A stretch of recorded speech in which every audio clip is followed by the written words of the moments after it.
we got another question, and this one's from Sarah, and she's from Wisconsin.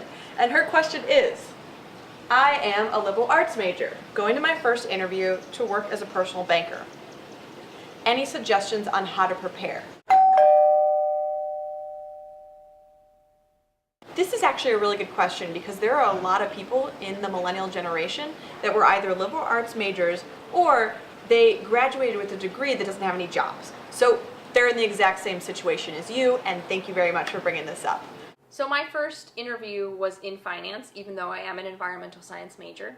The bad news is that you probably will be interviewing with people that have a finance or business background. That's just the way of the world.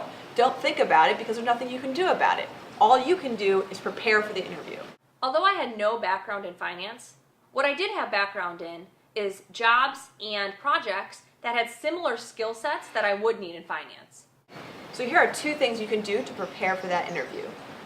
1, take a look at your resume, scroll through all that liberal hippieism, and find a couple of things that can apply to the world of finance. So for example, I was a canvasser. I went door to door trying to get support for an environmental cause. Talk about how in the back of your mind you always knew you'd find your way to finance. You just really enjoyed learning about the history of belly dancing or whatever the hell your major was. Now, what do you take away from that experience? Well, I must have some pretty good communication skills if I can convince someone to follow a cause that I am knocking on the door for. 2, research the company you're interviewing for. Why?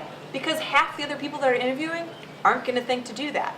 Another job that I held was in a restaurant where I was managing the profit that came within the restaurant daily. I was trusted with money, I can calculate money, I'm pretty good at math, I want to work in finance. Once you get the job, you're going to cruise right past everybody else. Do you know why? Because you know that you're in a bad situation, so you're going to work harder than everybody else.